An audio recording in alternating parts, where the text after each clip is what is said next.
Eret Turedin. Maiomenina, Estelle. Alei Melethnin Svila. Ellen sila lumen unintiaho arimeldania.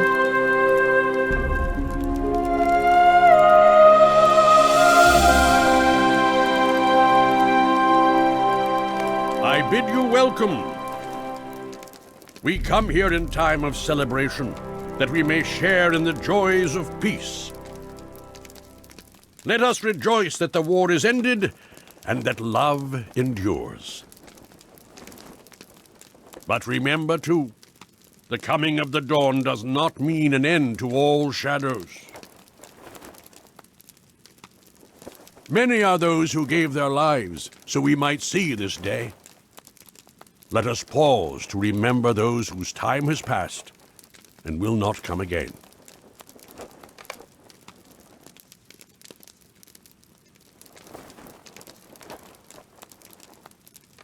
Now let us speak of three whose deeds are worthy of especial remembrance.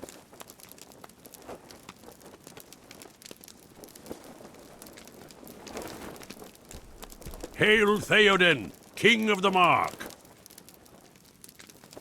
At the hour of Gondor's need, his horsemen broke the siege, delivering the White City from its enemies. Long will the ride of the Rohirrim be remembered in song and with glad hearts. Hail Boromir, Captain General of Gondor! Bravely did he defend his people from the threat of Mordor, with valor known to all. Yet his greatest deeds are known to few. Still, they were no less needful for Sauron's undoing. And last, hail Denethor, steward of Gondor until the coming of the king.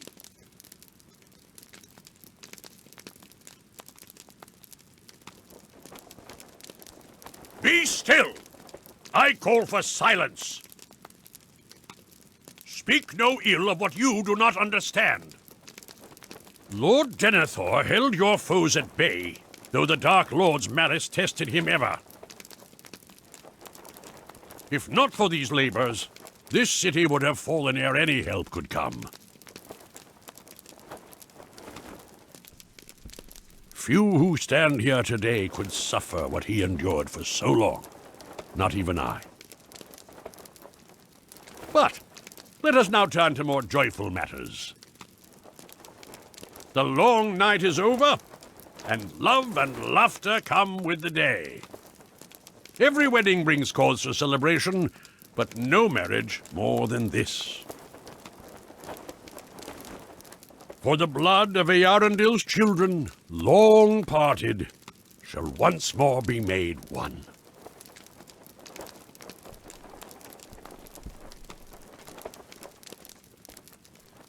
Aya, Elenian on Kalima! Let the light you bear shine upon this glad union. I call upon those honored guests who wish to speak to come forward now.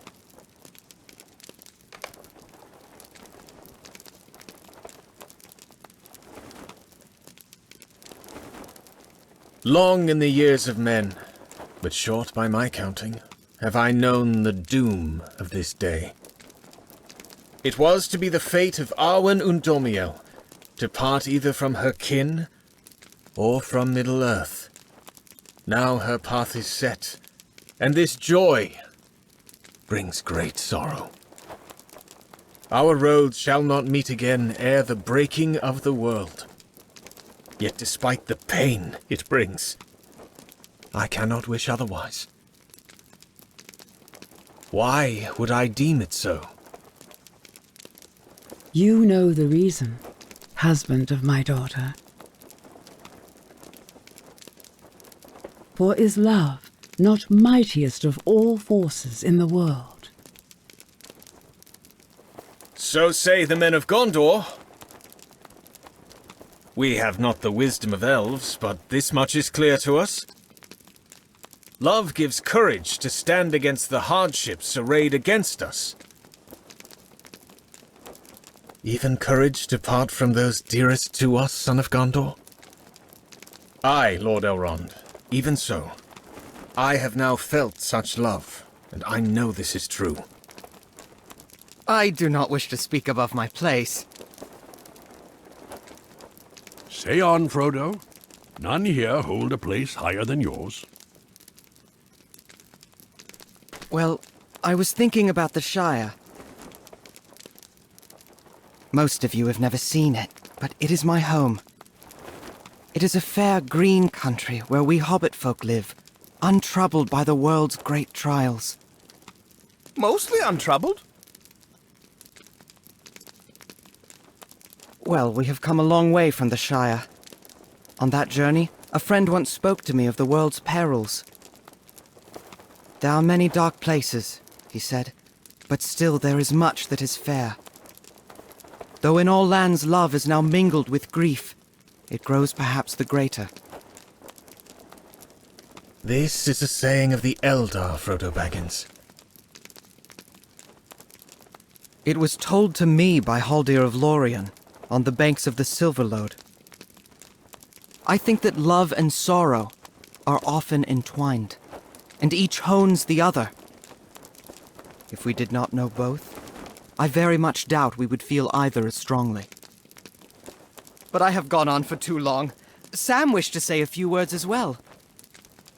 Oh, I needn't, Mr. Frodo. Go on, Samwise. Well, it's only a plain old rhyme, but...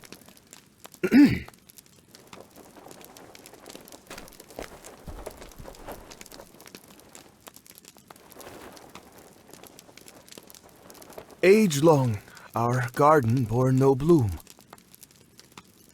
Left barren cold and buried deep. Far under snows of winter's gloom, the seeds we sowed did softly sleep. And through the wind and sullen frost, they waited well and did not fade. Now, winter dwindles, cold is lost, and sunshine rests upon the glade. Springtime dawns and sprout and shoot, limn the lawns with golds and blues.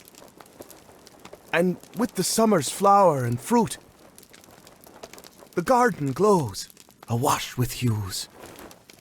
And what to thank for all these splendors? None but the kind hands of its tenders. Care well for the plots you mind. Love things that grow beneath the soil. Foster them with thoughts most kind, and joy shall repay all your toil. Ha ha!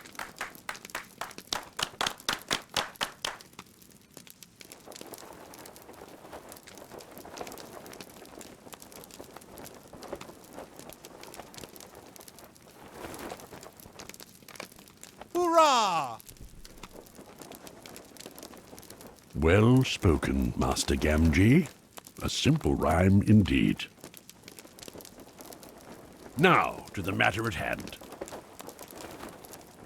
When two are to be wed, the rights of both elves and men call for the exchange of golden rings. Given events of recent days, however, perhaps it is best to skip this custom, unless our lovers object.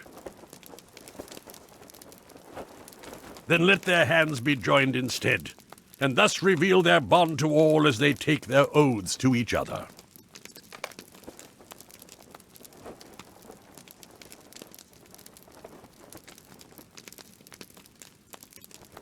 Though I turn from the everlasting west, I am undiminished.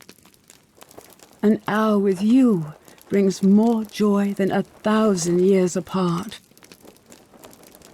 When you embarked upon your quest, my sorrow was as none I have ever known.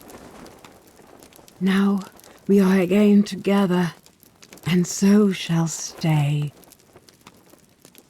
I choose Luthien's path, bound to your fate, as was hers to Baron's. Mainuvan melmetja, ter corviarenjar artenoyo. We are as two fair trees entangled beneath the sun, rooted deep, drinking light together. My heart has belonged to you from the hour I first beheld your grace beneath the leaves. You are my hope, the sustaining flame I bore unto the jaws of shadow. The even star who guided my steps through labor and fear. Mainovon melmetja, ter corvirenjar artenoyo. Nai Aragorn embeve tulva, alaniere nexhuvaret. Aragorn Elisar, son of Arathorn, will you wed Arwen, daughter of Elrond, and henceforth be husband unto her? I will. Arwen Undomiel, daughter of Celebrian, will you wed Aragorn, son of Gilraen, and henceforth be wife unto him? I will. Then before the Valar, and the one who stands above all others, and in sight of men and elves, and dwarves, Oh, and hobbits, don't forget us. and all free folk, let you be bound together, and the twin lines of Earendil be made one anew. All hail the High King of the South Realm and the North, and all hail the High Queen!